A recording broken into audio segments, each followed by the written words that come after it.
Welcome back. तो कैसे हैं आप लोग। आज की इस वीडियो में अपन डिस्कस करने वाले हैं the remaining part of electromagnetic wave. तो हमने आधा इलेक्ट्रोमैग्नेटिक वेव डिस्कस कर लिया था बेटा।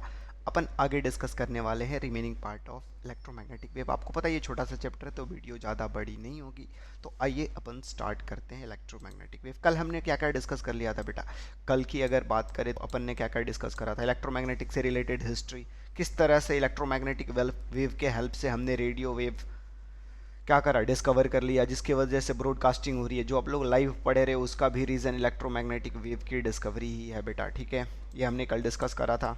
उसके पहले हमने इलेक्ट्रोमैग्नेटिक वेव की इक्वेशंस देख ली थी, जिसमें इलेक्ट्रिक फील्ड और मैग्नेटिक फील्ड क्या होते हैं, एक दूसरे के परपेंडिकुलरली फ्लो करते हैं। हमने एनर्जी की बात की थी, हमने इलेक्ट्रिक फील्ड की एनर्जी और मैग्नेटिक फील्ड की एनर्जी की बात की थी। हमने इलेक्ट्रिक फील्ड और मैग्नेटिक फील्ड के बीच के रिलेशन की बात की थी, E naught equals to C times B naught होता है। इसके पहले हमने मैक्सवेल्स के 4 इक्वेशन देख लिए थे। फर्स्ट लॉ क्या था बेटा, फर्स्ट लॉ अपना गॉस लॉ था, उसी को उन्होंने थोड़ा सा मॉडिफाई कर दिया था। उन्होंने मॉडिफाई क्या करा था, फर्स्ट लॉ को तो उन्होंने एज इट इज़ रखा था। सेकेंड लॉ जो था गॉस लॉ ऑफ मैग्नेटिज्म, उसे भी इन्होंने एज इट इज़ रखा था। थर्ड लॉ को उन्होंने थोड़ा सा मॉडिफाई करा। क्या मॉडिफाई करा, उन्होंने जो करंट बोला कि जो करंट इंड्यूस होगा वो करंट कौन सा करंट होगा, टोटल करंट के इक्वल बोला। थर्ड लॉ फराडे लॉ को उन्होंने एज इट इज़ कर दिया। फराडे लॉ, ईएमएफ जो इंड्यूस होता है वो d5 अपॉन dt के इक्वल होता है। इन्होंने बोला कि उसका जस्ट कम्प्लीमेंट्री, जैसे इलेक्ट्रिक फील्ड मैग्नेटिक फील्ड को सपोर्ट करता है और मैग्नेटिक फील्ड इलेक्ट्रिक फील्ड को सपोर्ट करता है। ठीक है, और बी डॉट डी एल जो म्यू नॉट आई नहीं होके आई प्लस आई डी हो जाता है। आई डी क्या होता है बेटा, डिस्प्लेसमेंट करंट। तो हमने कल की अपनी मेजर टॉपिक्स थे डिस्प्लेसमेंट करंट पे हमने चर्चा करी थी। अब कुछ क्वेश्चंस को हमने छोड़ दिया था, ये इसे भी डिस्कस कर लेते हैं अपन। आपको एक क्वेश्चन यहाँ इलस्ट्रेशन गिवन है बेटा, इसके ऊपर भी होंगे फिर तो।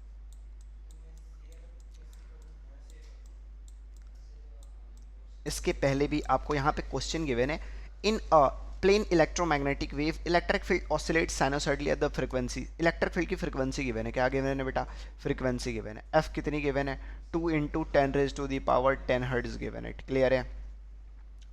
एंड एम्पलीट्यूड, किसकी एम्पलीट्यूड बेटा, इलेक्ट्रोमैग्नेटिक वेव में इलेक्ट्रिक फील्ड की एम्पलीट्यूड। तो E equals to E not sine omega T होता है क्या, omega T minus K Y हमने लिया था, यही इक्वेशन था क्या। अब इसमें एम्पलीट्यूड कौन सा वैल्यू होता है बेटा, ई नॉट की वैल्यू गिवन है क्या, आपको ई नॉट की वैल्यू कितनी गिवन है, 48 वोल्ट पर मीटर। आप यूनिट से भी समझ सकते हैं कि ये किसकी बात कर रहा है भाई, इलेक्ट्रिक फील्ड की एम्पलीट्यूड की बात कर रहा है। हमें इलेक्ट्रिक फील्ड का एम्पलीट्यूड गिवन है। आपसे क्या पूछा, the amplitude of oscillating magnetic field, magnetic field का एम्पलीट्यूड पूछ लिया बेटा। ये तो इजी क्वेश्चन है। हमने क्या देखा था, इलेक्ट्रिक फील्ड किसके इक्वल होता है, सी टाइम्स मैग्नेटिक फील्ड होता है क्या। आप एक चीज अगर याद रखेंगे तो ये कभी नहीं भूलेंगे, इलेक्ट्रिक फील्ड का मैग्नीट्यूड मैग्नेटिक फील्ड के कंपेरिजन में क्या होता है, बहुत ज्यादा होता है। कितना ज्यादा होता है, तो सी टाइम्स होता है। तो यहां से मैग्नेटिक फील्ड कितना आ जाएगा बेटा, ई अपॉन सी आ जाएगा क्या, ई नॉट अपॉन सी आ जाएगा क्या। अगर हम एवरेज वैल्यू की बात कर लें, मैक्सिमम वैल्यू, पीक वैल्यू की बात कर लें, तो कितना हो जाएगा बेटा, 48 अपॉन 3 इंटू 10⁻8 हो जाएगा क्या बेटा। आप मुझे बताएं क्या यही होगा। और इसे अपन डिवाइड कर सकते हैं, 3 इंटू 1 16, और 10 की पावर को अगर ऊपर लेके गए तो कितना हो जाएगा, -8 हो जाएगा क्या। 16 इंटू 10⁻⁻8। आप देख सकते हैं अगर इलेक्ट्रिक फील्ड 48 वोल्ट पर मीटर है तो उसके करस्पॉन्डिंग मैग्नेटिक फील्ड की मैग्नीट्यूड कितनी आ रही है, 10⁻⁻8 टाइम्स आ रही है। क्लियर है क्या, यहाँ तक सबको क्लियर है। और यूनिट की बात कर ले बेटा तो आपको याद होगा इसका यूनिट वेबर पर मीटर स्क्वायर भी हम लिख सकते हैं, फ्लक्स अपॉन एरिया। क्या सबको क्लियर है बेटा, ये क्वेश्चन समझ में आ गया। तो इसी तरह के क्वेश्चंस आपसे बोर्ड में पूछे जा सकते हैं। ये रिलेशन आप याद रखेंगे, E equals to C times B. ठीक है, नेक्स्ट इलस्ट्रेशन देख लें अपन। अब नेक्स्ट इलस्ट्रेशन अगर देखें तो आप देख सकते हैं यहाँ पे एक और क्वेश्चन आपके सामने है कि a parallel plate capacitor of plate separating 2 mm। मान लो अपने पास क्या गिवन है भाई, इस बार 2 पैरेलल प्लेट कैपेसिटर गिवन है जिसके बीच का डिस्टेंस कितना है, 2 mm गिवन है। ठीक है, connected in a electric circuit having source voltage, हमने इलेक्ट्रिक सर्किट से कनेक्ट कर दिया जिसका सोर्स वोल्टेज कितना है बेटा, 440 वोल्ट। अब मुझे बताओ अगर ये कैपेसिटर है तो किसे रिस्पॉन्स करेगा, अल्टरनेटिंग करंट को करेगा ना। डायरेक्ट करंट को हमने देखा था ये ब्लॉक कर देता है। तो ये जो सोर्स होगा ये क्या होगा, कौन सा होगा, वी नॉट की वैल्यू होगी क्या, वी नॉट की वैल्यू कितनी गिवन है, 440 वोल्ट आपको गिवन है। प्लेट की एरिया भी गिवन है, कितनी गिवन है भाई, 60 सेंटीमीटर। एरिया कितनी गिवन है, 60 सेंटीमीटर स्क्वायर। क्लियर है क्या? तो आपसे क्या पूछ रहा है भाई, पूछ रहा है डिस्प्लेसमेंट करंट कितने टाइम के लिए, आपको टाइम भी गिवन है, टाइम कितना गिवन है, 10⁻⁻⁻6 गिवन है। तो याद करो हमने डिस्प्लेसमेंट करंट का एक्सप्रेशन क्या निकाला था, I D equals to epsilon not times D phi upon D T, यही टर्म था क्या? ठीक है। अब मुझे बताओ phi electric field, Gauss law अगर लगाएं तो फाई किसके इक्वल होता है, ई डॉट ए के इक्वल होता है क्या? तो अपन इसे क्या लिख सकते हैं, E naught E dot A upon T लिख सकते हैं क्या, rate of change of flux. Flux को हमने ई इंटू ए लिख दिया, क्योंकि हमें पता है इलेक्ट्रिक फ्लक्स फाई किसके इक्वल होता है बेटा, close integral E dot D A के इक्वल होता है क्या? अगर मान लो एरिया यहाँ पे क्या है बेटा, कांस्टेंट है, और वोल्टेज अगर हम एवरेज कंसिडर कर रहे हैं तो कांस्टेंट है, तो ये क्या हो जाएगा, ई इंटू ए हो जाएगा क्या? हमने फ्लक्स को क्या लिख दिया बेटा, हमने फ्लक्स को क्या लिख दिया, फ्लक्स को हमने ले लिया ई इंटू ए। क्लियर है? ई इंटू ए अपॉन टी लिख सकते हैं, एप्सिलॉन नॉट। अब आप मुझे बताएं इलेक्ट्रिक फील्ड क्या होता है बेटा, इलेक्ट्रिक फील्ड अगर हमें पोटेंशियल पता है, हमें इलेक्ट्रिक फील्ड बताना है तो क्या हो जाएगा, आप मुझे बताएं। E equals to V upon D distance होता है क्या, E equals to V upon D लिख सकते हैं ना, तो हमने ई को क्या रिप्लेस कर दिया, वी अपॉन डी से यहाँ रिप्लेस कर दिया। क्लियर है सबको? अपना टर्म ये डिस्प्लेसमेंट करंट कितना आ गया, epsilon naught V upon V A upon D into T. Epsilon naught क्या होता है बेटा, परमिटिविटी पता है सबको, इसकी वैल्यू 8.85 10⁻⁻12 होती है, पुट कर दी हमने। पोटेंशियल कितना गिवन है, 400 वोल्ट, इसकी भी वैल्यू हमने पुट कर दी। एरिया कितना गिवन है बेटा, 600 सेंटीमीटर स्क्वायर। अपन इसे यूनिट में कन्वर्ट करें तो क्या करेंगे, 10⁻⁻4 60 इंटू 10⁻⁻4 मीटर स्क्वायर लिखेंगे क्या, 60 इंटू 10⁻⁻4 मीटर स्क्वायर लिख दिया हमने। हमने क्या करा बेटा, यहाँ पे एरिया की जगह इसकी वैल्यू पुट कर दी। अब ये डिस्टेंस 2 mm गिवन है, इसे 2 इंटू 10⁻³ लिखेंगे क्या, मीटर में अगर लिखे तो 2 इंटू 10⁻³ मीटर लिखेंगे क्या? हमने d की वैल्यू 2 इंटू 10⁻³ लिख दी, और टाइम कितना गिवन है बेटा, 10⁻6 सेकंड। ये ऑलरेडी अपने एसआई यूनिट में है, तो अगर इसे आप रिजॉल्व करेंगे तो आंसर आएगा 1.062 इंटू 10⁻⁻4 एम्पियर। क्लियर है बेटा? ये करंट आप देख रहे हैं कितना कम अमाउंट में डिस्प्लेसमेंट करंट प्रोड्यूस कर रहा है, बहुत कम अमाउंट में डिस्प्लेसमेंट करंट प्रोड्यूस होता है। तो इसे मेजर करने के लिए नॉर्मल एमीटर तो काम नहीं करेगा, अपने को क्या चाहिए होगा, माइक्रो एमीटर के रेंज का कोई एमीटर चाहिए होगा, और एसी का एमीटर चाहिए होगा। डीसी वाला एमीटर भी यहाँ वर्क नहीं करेगा। क्लियर है बेटा? आगे बढ़े अपन। एक और क्वेश्चन आपके सामने ये है कि आपको गिवन है in an electric circuit there is a capacitor of resistance 100 ohm. Resistance कितना दे दिया भाई, कैपेसिटर, अपने कैपेसिटर का रेजिस्टेंस गिवन है 100 ओम। ठीक है। Connected across source voltage 220 volt, voltage भी दे दिया। डिस्प्लेसमेंट करंट पूछ रहा है, तो इस कंडीशन में डिस्प्लेसमेंट करंट क्या आप डायरेक्ट बता सकते हैं क्या? याद करो हमने फेजर डायग्राम अल्टरनेटिंग करंट में ड्रॉ करा था। करंट क्या होता है, अगर हमने मान लो क्या कनेक्ट करा बेटा, मान लो इंडक्टर, एलआरसी सर्किट याद आया क्या, उसमें जो नेट रेजिस्टेंस आता था उसे इंपीडेंस बोलते थे क्या, और करंट को क्या लिख सकते हैं बेटा, V equals to I R होता है क्या? ठीक है। अपन V को EMF भी लिख सकते हैं क्या, E equals to I R लिख सकते हैं क्या? यहां से करंट कितना आ जाएगा बेटा, E अपॉन आर के इक्वल आ जाएगा क्या? क्लियर है? यही अपना डिस्प्लेसमेंट करंट होगा क्या इस कंडीशन में। तो हमने क्या करा, E अपॉन आर के जगह अगर मान लो रजिस्टर भी कनेक्टेड है, कैपेसिटर भी कनेक्टेड है, तो यहाँ पे Z आएगा क्या, इम्पिडेंस। IDE अपॉन Z के इक्वल हो जाना है। आपको क्या गिवन है, ये 220 और ये 10, 2.2 एम्पियर आंसर आएगा क्या? क्या सबको समझ में आया ये? आगे बढ़े बेटा।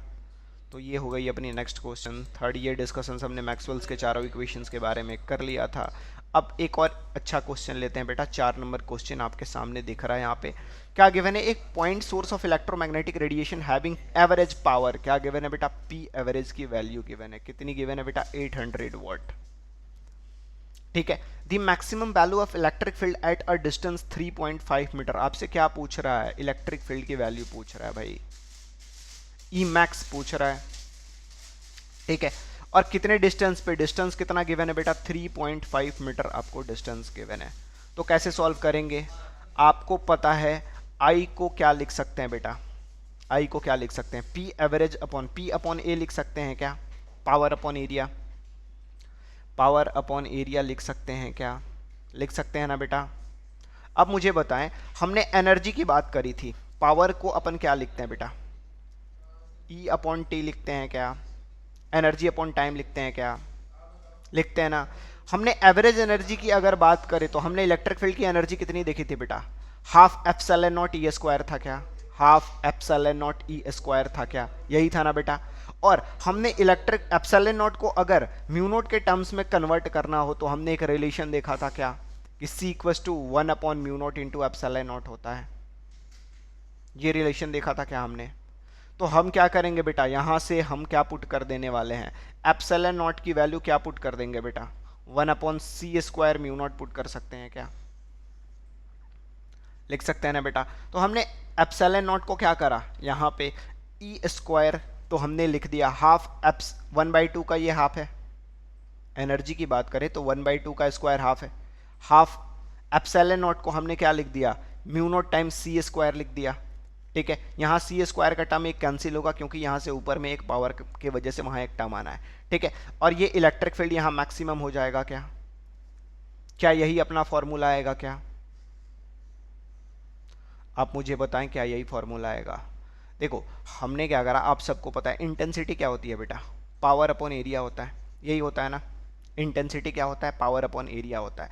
पावर अपॉन एरिया को हमने क्या करा, पावर को क्या लिख सकते हैं, एनर्जी अपॉन टाइम लिख सकते हैं ना, energy upon time into area लिख सकते हैं। यहाँ जो एनर्जी आएगी वो कौन सी एनर्जी आएगी, एवरेज एनर्जी आएगी। इलेक्ट्रिक फील्ड की एवरेज एनर्जी कितनी होती है, half epsilon not a square होती है। तो हमने एनर्जी की value half epsilon not a square लिख दिया और एप्सिलॉन नॉट को वापस से सी स्क्वायर म्यू नॉट लिख दिया। तो यहाँ पे फाइनली अपना जो टर्म बन के आएगा ये आ जाएगा ई मैक्स का square upon 2 mu not times C. क्या सबको क्लियर है, क्लियर है बेटा सबको। ये हमारा क्या आ जाएगा, पावर अपॉन एरिया का वैल्यू। ठीक है, क्लियर है, क्लियर है ना भाई, हमने energy upon time into area कर दिया। ठीक है, अब हम इसे इक्वेट कर सकते हैं क्या, ई मैक्स को हम क्या लिख सकते हैं, P average into 2 mu naught C. यहाँ से हम क्या लिख सकते हैं बेटा, ई एम का ये स्क्वायर टर्म है क्या, अपन क्या लिख सकते हैं, P average into 2 mu not times C upon 4 pi R square, यही लिखेंगे क्या। और ये इसका स्क्वायर होगा ना, अगर स्क्वायर से हटाएं तो क्या आ जाएगा बेटा, E M mu naught C P average upon 2 pi R square आ जाना है क्या। हमें म्यू नॉट की वैल्यू पता है क्या, 4 पाई इंटू 10⁻⁻7 आप सबको पता है, सी की वैल्यू 3 इंटू 10⁻8 सबको पता है, एवरेज पावर 800 आपको गिवन है क्वेश्चन में, और 2 पाई की वैल्यू भी पता है। और आर क्या होगा भाई, अपने को डिस्टेंस 3.5 मीटर दिया है क्या, तो हम क्या करने वाले हैं 3.5 का स्क्वायर कर देंगे। तो हमारा यहाँ से क्या आ जाएगा भाई साहब, इलेक्ट्रिक फील्ड की मैक्सिमम वैल्यू इस पार्टिकुलर पॉइंट पे कैलकुलेट हो जानी है। क्या आप सबको समझ में आया। ठीक है, हमने क्या करा, पावर अपॉन एरिया को energy upon time into area कर दिया। और एनर्जी किसके वजह से होगी, इलेक्ट्रिक फील्ड के फॉर्म में होगी। इलेक्ट्रिक फील्ड को एनर्जी को हमने वहां पे क्या करा, एवरेज एनर्जी को सब्स्टिट्यूट कर दिया और वही ई की एवरेज की वैल्यू हमने कैलकुलेट कर ली। क्लियर है, नेक्स्ट इलस्ट्रेशन लेते हैं बेटा। गिवन है in the above problem the maximum value of magnetic field will be, आपको मैग्नेटिक फील्ड की वैल्यू पूछ रहा है इस प्रीवियस प्रॉब्लम में। आपको पता है इलेक्ट्रिक फील्ड और मैग्नेटिक फील्ड, ये इसका एम्पलीट्यूड है क्या, मैक्सिमम वैल्यू यही एम्पलीट्यूड है क्या। तो आपको पता है ई किसके इक्वल होता है बेटा, सी टाइम्स बी के इक्वल होता है क्या। तो बी किसके इक्वल आ जाएगा भाई साहब, ई अपॉन सी के इक्वल आ जाएगा। और ई की वैल्यू हमने कितनी कैलकुलेट करी थी, 62.6 डिवाइडेड बाई सी। तो यहाँ से जो आएगा भाई साहब वेबर पर मीटर स्क्वायर, यानी अपन मैग्नेटिक फील्ड को टेस्ला भी बोलते हैं क्या। तो ये 2.09 10⁻⁻7 टेस्ला आ जाएगा। क्या अब सबको यहाँ तक समझ में आ तो रहा है ना बेटा। आगे बढ़े अपन, आगे देख लें। चलो भाई, लोरेंज फोर्स ये सारे डिस्कशंस अपने हो गए, इलेक्ट्रोमैग्नेटिक वेव का प्रोडक्शन भी हमने देख लिया। ठीक है, क्लियर है, यहाँ तक किसी को कोई डाउट नहीं है, अपन आगे बढ़ सकते हैं। हमने मार्कोनी को भी देख लिया, उसने रेडियो वेव का डिस्कवरी करा, जिसके वजह से क्या करते हैं बेटा, ब्रॉडकास्टिंग वगैरह होती है। अब इलेक्ट्रोमैग्नेटिक की प्रॉपर्टीज़ पे आ जाते हैं अपन। जो जो मैक्सवेल ने डिस्कवर करा, मैक्सवेल ने हमने क्या बोला था, 4 लॉ दिए थे। इंटीग्रल फॉर्म को उसने डिफरेंशियल फॉर्म में भी क्या करा था, चेंज करा था। अब आप मुझे बताएं, एक रिलेशन आपको दिख रहा है यहाँ पे, del square X del square E upon del X square किसके इक्वल होगा, mu not times epsilon not times del square E upon D T square. आप याद करो हमने जब वेव पढ़ा था, क्या पढ़ा था, वेव का इक्वेशन क्या लिखा था हमने, y equals to A sine omega T minus K X लिखा था क्या। हमने इसके लिए del square y upon del X square calculate करा था वहां, आपको अगर याद हो तो। हमने del square y upon del T square calculate करा था अगर आपको याद हो तो। और इन दोनों के बीच में हमने रिलेशन देखा था, क्या देखा था बेटा, कि जो अपना del square y upon del X square है वो 1 upon V square times del square y upon del T square के इक्वल आता है किसी वेव के लिए। ये डिस्कशन हम वेव में कर चुके हैं। क्या आपको रिकॉल कर पा रहे हो बेटा वेव में जो आपने करा था। अब मुझे बताओ इलेक्ट्रिक फील्ड की इक्वेशन क्या होती है, E equals to E not sine omega T minus K X, same ऐसी ही हो रही है क्या। तो इसका भी हमने क्या करा बेटा, डिफरेंशिएट करा, और डिफरेंशिएट करा तो हमें जो रिजल्ट मिला वो क्या मिला बेटा, इलेक्ट्रिक फील्ड को डबल डिफरेंशिएशन पहले पोजीशन के टर्म में करा फिर टाइम के टर्म में करा, तो अपने को जो रिजल्ट मिला वो ये मिला। सिमिलर रिजल्ट दिख रहा है क्या वेव जैसा, del square Y upon del X square 1 equals to 1 upon V square del square Y upon del T square. Same यही है क्या, del square E upon del X square equals to mu not times epsilon not times del square E upon del T square. दोनों को compare कर ले क्या बेटा, अगर दोनों को कंपेयर करो तो 1 अपॉन वी स्क्वायर किसके इक्वल है बेटा, mu naught times epsilon not times के इक्वल है क्या। और यहाँ v क्या है बेटा, स्पीड ऑफ लाइट c है क्या, तो हम क्या लिख सकते हैं 1 अपॉन सी स्क्वायर किसके इक्वल है बेटा, mu naught times epsilon not time के इक्वल है क्या। अपन यहाँ से क्या लिख सकते हैं, c स्क्वायर किसके इक्वल है, 1 upon mu not times epsilon not times के इक्वल है क्या। तो यही कंपैरिजन से मैक्सवेल ने क्या कैलकुलेट करा, लाइट की स्पीड कैलकुलेट करी, जो कितनी आई बेटा, अप्रॉक्स, ये अप्रॉक्सीमेट वैल्यू है 3 × 10⁸ के इक्वल, जो अपन पढ़ते हैं कि लाइट की स्पीड इतनी होती है। तो कहाँ से आई, इलेक्ट्रोमैग्नेटिक वेव हमने जब कंसिडर करा, ठीक है, वहाँ से हमने क्या कैलकुलेट करा कि इलेक्ट्रोमैग्नेटिक जो वेव होता है वो लाइट के स्पीड से ट्रेवल करता है और इसकी स्पीड 3 × 10⁸ के इक्वल होती है। क्या आप सबको क्लियर है। आगे बढ़े बेटा, आगे अगर देखें तो थर्ड पॉइंट देख लें। फर्स्ट पॉइंट हमने डिस्कस कर लिया, क्या डिस्कस करा, फर्स्ट पॉइंट क्या था भाई कि इक्वेशन ये है, second point speed of electromagnetic wave हमने कैलकुलेट कर ली। थर्ड पॉइंट इन्होंने ये बोला कि देख भाई जो इलेक्ट्रिक फील्ड और मैग्नेटिक फील्ड होता है इलेक्ट्रोमैग्नेटिक वेव में, ठीक है, वो एक दूसरे के परपेंडिकुलर होता है, मतलब ई परपेंडिकुलर टू बी होता है। ये हमने पहले ही डिस्कस कर लिया है। कब, आपको याद हो तो हमने ऐसा कुछ ग्राफ ड्रॉ करा था, ये अपनी इलेक्ट्रिक फील्ड ऐसे हमने ड्रॉ करी थी, वाई एक्सिस के अलोन ऑसिलेट कर रहा है, इस एक्सिस के अलोन वेव मूव कर रहा है। तो मैग्नेटिक फील्ड कैसा देखा था बेटा हमने, मैग्नेटिक फील्ड हमने देखा था इसके कंपैरिजन में बहुत कम एम्पलीट्यूड का ये मैग्नेटिक फील्ड ऐसे ऐसे ऐसे ऐसे ऐसे ऐसे चल रहा है क्या। तो दोनों एक दूसरे को सपोर्ट करते हुए वेव को फॉरवर्ड डायरेक्शन में मूव कराता है। क्लियर है, ये डिस्कशन अपन ऑलरेडी कर चुके हैं। आगे बात कर ले क्या, अगर नेक्स्ट पॉइंट की बात करें, the instantaneous magnitude of E and B in electromagnetic wave is related as, हमने ये भी डिस्कशन कर लिया है ई और बी में क्या रिलेशन होता है दोनों के मैग्नीट्यूड में। जो अपना इलेक्ट्रिक फील्ड होता है वो क्या होता है, मैग्नेटिक फील्ड के सी टाइम्स ज़्यादा होता है, ये डिस्कशन भी अपन कर चुके हैं। फोर्थ पॉइंट हो गया। फिफ्थ पॉइंट देख लें, इलेक्ट्रोमैग्नेटिक वेव कैरी एनर्जी। हाँ भाई, इलेक्ट्रिक फील्ड हमने पहले ही पढ़ा है कैपेसिटर के कंडीशन में ही कि इलेक्ट्रिक फील्ड भी एनर्जी कैरी करता है और मैग्नेटिक फील्ड भी एनर्जी कैरी करता है। तो इसमें rate of flow of energy जो होगा, the rate of flow of energy crossing a unit area is described by Poynting vector. जो टोटल एनर्जी होता है किसी यूनिट एरिया से जो पास हो रहा होगा, किसके वजह से, इलेक्ट्रिक फील्ड और मैग्नेटिक फील्ड के वजह से, वो S vector, Poynting vector S से रिप्रेजेंट करेंगे, जो किसके इक्वल होगा, 1 upon mu not E cross B के इक्वल होगा। क्या आप सबको क्लियर है, ये भी आप याद रखेंगे, इससे अगर पूछे जाए तो ये डायरेक्ट ही पूछा जाएगा बेटा आपसे। तो 6th पॉइंट देख ले बेटा, electromagnetic wave carry momentum and hence can exert pressure on the surface which is called radiation vector. जैसे हमने, आप आगे चल के अपन पढ़ने वाले हैं रेडिएशन, अगर मान लो कोई वेव है किसी सरफेस पे पड़ रहा है तो उसका रेडिएंट प्रेशर कितना आना है, अपन फोटो इलेक्ट्रिक इफेक्ट में उसके बारे में डिस्कस करेंगे, ठीक है। और वो जो आएगा वो किसके इक्वल आ जाएगा बेटा, आप बस यहाँ याद रखें कि जो मोमेंटम आएगा, जो मोमेंटम वो कैरी कर रहा होगा वो एस अपॉन सी के इक्वल होगा, displacement upon speed of light के इक्वल होगा। क्या आप सबको क्लियर है? ठीक है, ये radiation vector S divided by C के इक्वल है।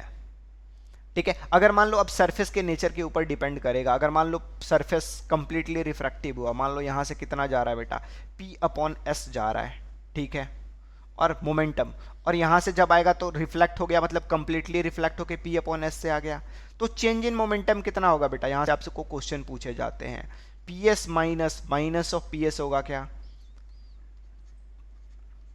तो ये 2p अपॉन एस के इक्वल आ जाएगा क्या, चेंज इन मोमेंटम कितना हो जाएगा बेटा, एस अपॉन सी हमने कंसिडर करा ना, अगर हम इसे एस अपॉन सी कंसिडर करते हैं मोमेंटम को, तो S upon C minus minus of S upon C होगा, क्योंकि यहाँ पे क्या हो गया बेटा, डायरेक्शन का चेंज हो गया, तो 2s अपॉन सी ये हमारा क्या हो जाएगा, चेंज इन मोमेंटम हो जाएगा। क्लियर है सबको? नेक्स्ट पॉइंट की बात कर ले। नेक्स्ट पॉइंट हमने ये तो पहले ही कंसिडर कर लिया था भाई कि इलेक्ट्रिक फील्ड जो होता है equals to E M, E M क्या होगा, मैक्सिमम इसका amplitude sine K X minus omega T, और B equals to B M sine K X minus omega T हमने कंसिडर करा था, यही सेम कंसिडर करा था क्या, ये इलेक्ट्रिक फील्ड और मैग्नेटिक फील्ड जो दोनों रेडिएशंस हैं उनके इक्वेशंस हैं। क्लियर है? अब दोनों में ओमेगा की बात करें तो आप सबको पता है ओमेगा क्या होता है, एंगुलर फ्रीक्वेंसी 2 पाई एफ के इक्वल होता है, और wave propagation constant 2 pi upon lambda के इक्वल होता है, ये तो आपको पता ही है, हमने वेव में इसके बारे में बहुत सारे डिस्कशंस करी है बेटा ऑलरेडी। इंटेंसिटी की बात कर लें तो आपका अपना नेक्स्ट पॉइंट आता है intensity, the intensity of sinusoidal wave, sinusoidal plane electromagnetic wave is defined as average value of Poynting vector X taken over one cycle. देखो जो अपना एस बता रहा है ना बेटा, एस हमने जो पॉइंटिंग वेक्टर यहाँ डिफाइन करा था, ये एस एक्चुअल में पता है क्या है, ये इंटेंसिटी है, क्या है, पावर अपॉन एरिया है। ठीक है, और आपको याद करो हमने यही क्वेश्चन सॉल्व करते वक्त हमने यही लिया था क्या, ऊपर वाला जो क्वेश्चन नंबर 4 हमने सॉल्व करा था, E M square upon 2 mu naught into C लिया था क्या, तो पॉइंटिंग वेक्टर को इंट्रोड्यूस करके भी अपन उसे कैलकुलेट करते हैं। क्या आप सबको क्लियर है? और अगर हम इसे सॉल्व करें तो इसका फाइनल रिजल्ट मैग्नेटिक फील्ड की मैक्सिमम वैल्यू के स्क्वायर के इक्वल आएगा, एवरेज पर साइकिल, एक कंप्लीट साइकिल में अगर बात करें तो। ठीक है, सी अपॉन 2 म्यू नॉट के इक्वल आएगा। ठीक है, यहाँ मल्टीप्लाई होगा भाई साहब, यहाँ क्या होगा, मल्टीप्लाई होगा, इसे हम क्या लिख सकते हैं, E M into B M upon 2 mu not. Clear है, ई एम स्क्वायर अपॉन, क्योंकि हमने यहाँ पे क्या रिलेशन लगा दिया, E equals to C times M B का रिलेशन हमने लगा दिया।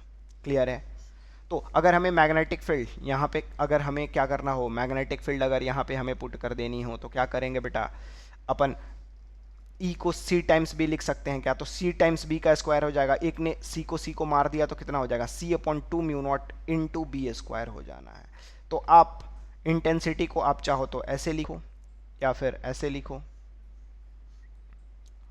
ठीक है, या फिर आप ऐसे लिखो, तीनों इंटेंसिटी के रिलेशन को आप याद रखेंगे।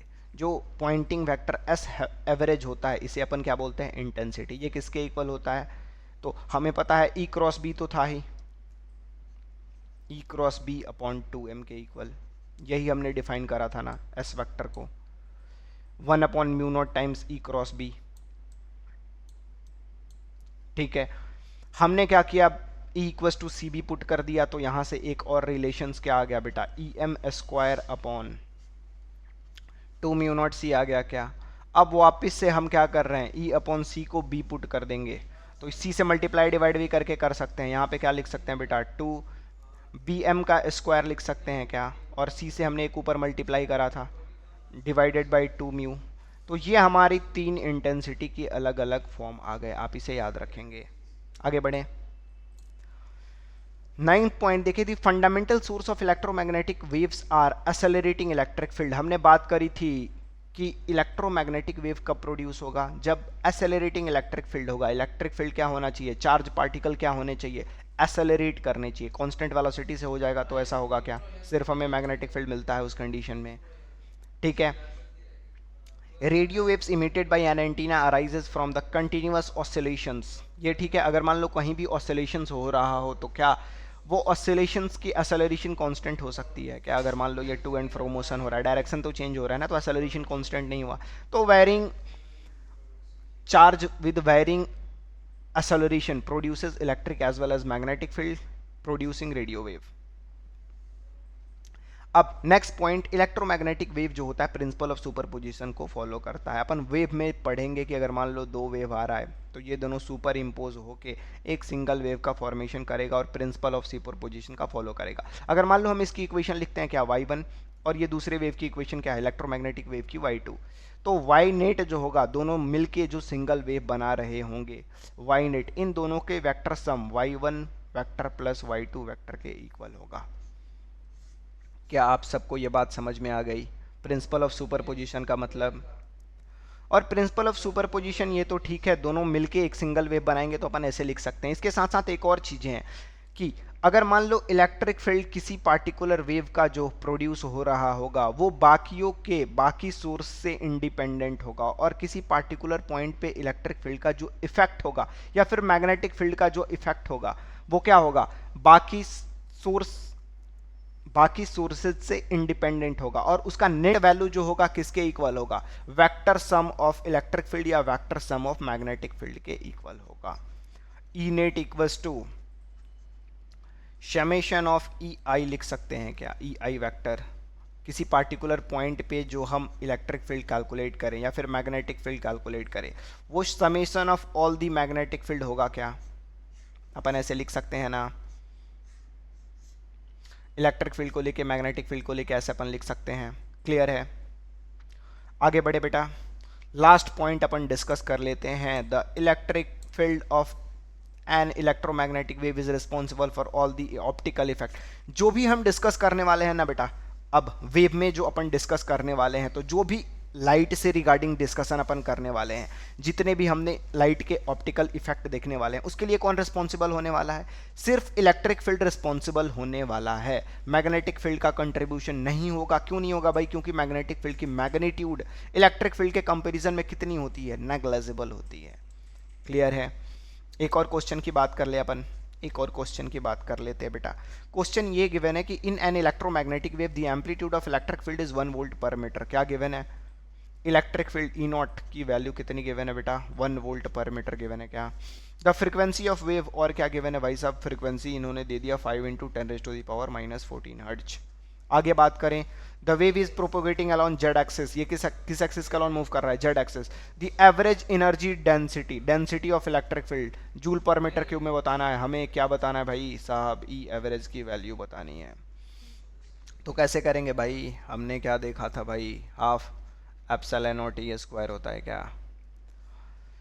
ठीक है, एवरेज एनर्जी कितनी होती है बेटा, half epsilon not E square होता है क्या। हमने क्या करा, 1/2 एप्सिलॉन नॉट, और ये ई जो है, ये जो ई नॉट है, ये आरएमएस वैल्यू है क्या, ई नॉट अपॉन √2 का स्क्वायर लिख सकते हैं क्या इसे, ई नॉट अपॉन √2 का स्क्वायर है क्या ये।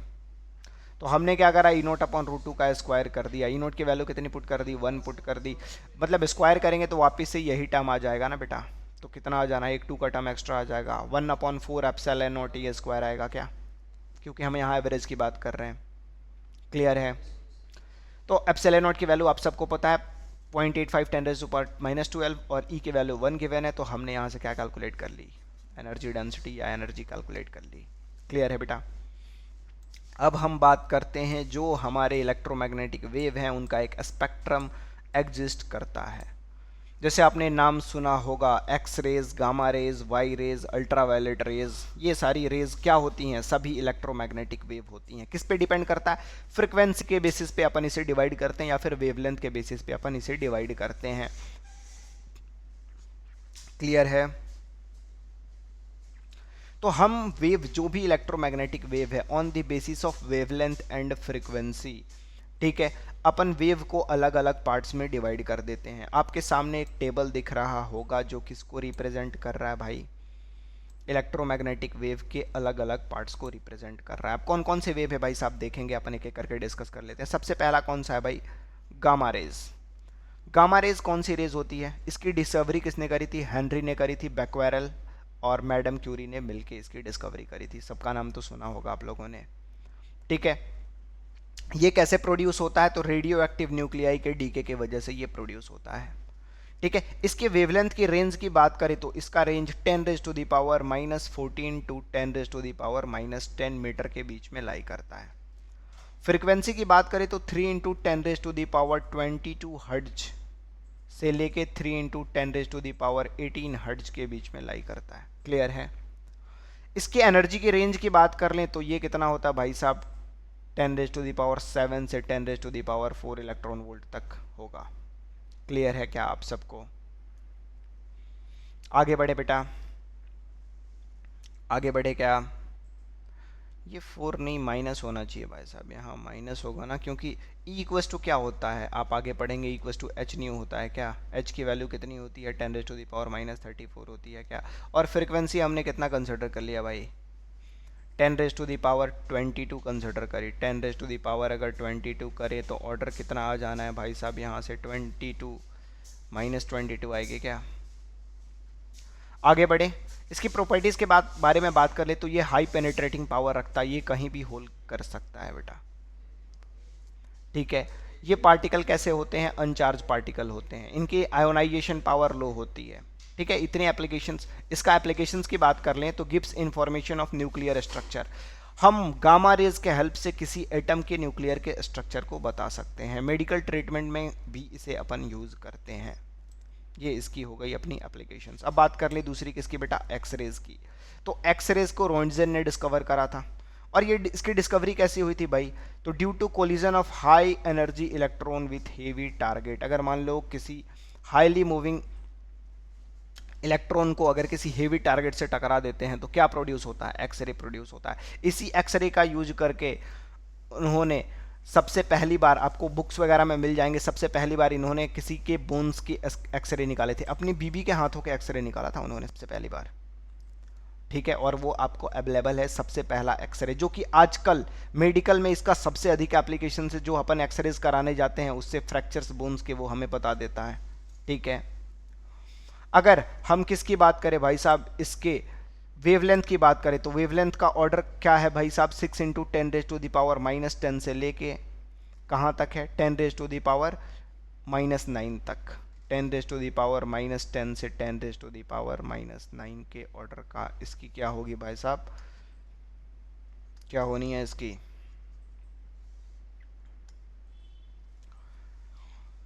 क्या होनी है बोलो?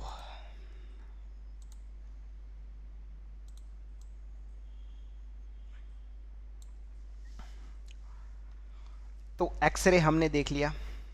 एक्सरे का जो क्या है बेटा? ये वेवलेंथ है। मीटर यूनिट देख के भी तो बता सकते हो ना, ये क्या है? वेवलेंथ है। एक्सरे का वेवलेंथ 6 × 10⁻⁻10 से लेके 10⁻⁻9 के बीच में लाई करेगा। ठीक है, इसकी फ्रीक्वेंसी की बात कर ले तो 5 × 10⁻19 से 70 के बीच में लाई करेगा। इसकी जो एनर्जी की बात कर ले 2.4 10⁻5 इलेक्ट्रॉन वोल्ट से 10⁻3 इलेक्ट्रॉन वोल्ट के बीच में लाई करेगा। इसकी लो पेनिट्रेटिंग पावर होती है। ठीक है, इसकी कुछ प्रॉपर्टीज़ गामा रेज की तरह ही होती है, वेवलेंथ को छोड़ दे तो। इससे भी मेडिकल डायग्नोसिस में अपन इसे यूज़ करते हैं। ठीक है, क्रिस्टल के बारे में पढ़ने के लिए यूज़ करते हैं। इंडस्ट्रियल रेडियोग्राफी के लिए भी अपन इसका यूज़ करते हैं। नेक्स्ट पॉइंट आ जाएं। नेक्स्ट रेज आपने नाम सुना होगा, UV rays, ultraviolet rays. इसे रिटर ने डिस्कवर करा था। ठीक है, विजिबल रेंज को न्यूटन ने डिस्कवर करा था। ठीक है, अब विजिबल रेंज के बारे में बात कर लेते हैं। ठीक है, यूवी रेज के बारे में पहले देख लेते हैं। ये कैसे प्रोड्यूस होता है भाई? इसका प्रोडक्शन होता है by ionised gases, sun or lamp spark. ठीक है, आयोनाइजेशन के वजह से, आयोनाइजेशन के बारे में अपन डिस्कस करेंगे नेक्स्ट चैप्टर में। फोटो इलेक्ट्रिक इफेक्ट मॉडर्न वाले सेक्शन में अपन डिस्कस करेंगे। आयोनाइजेशन के वजह से यूवी रेज का प्रोडक्शन होता है, बस आप इतना इंफॉर्मेशन अभी जाने। ठीक है, अगर हम बात कर ले किस चीज़ की भाई? वेवलेंथ की, तो इसकी वेवलेंथ कितनी होती है? 6 × 10⁻⁻10 से -7 के ऑर्डर की होती है। फ्रीक्वेंसी 3 × 10⁻17 से 5 × 10⁻19 हर्ट्ज तक होता है। एनर्जी की बात कर लें तो 3 इलेक्ट्रॉन वोल्ट और 2 × 10⁻3 इलेक्ट्रॉन वोल्ट के बीच में लाई करता है। ठीक है, इसकी अगर एप्लीकेशंस की बात कर लें तो टू डिटेक्ट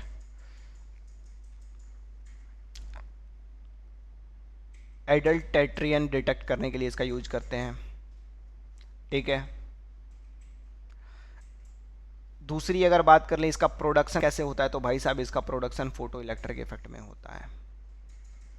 ठीक है, इसकी प्रॉपर्टीज और क्या हो सकती है, जो एक्सरेज और गामा रेज की प्रॉपर्टी होती है, कुछ प्रॉपर्टी जिसकी भी उससे क्या होती है, सिमिलर होती है। अब नेक्स्ट बात कर लें, आपने नर्सरी क्लास में पढ़ा होगा विजिबल रेंज के बारे में कि भाई साहब ये किससे मिलके बना होता है।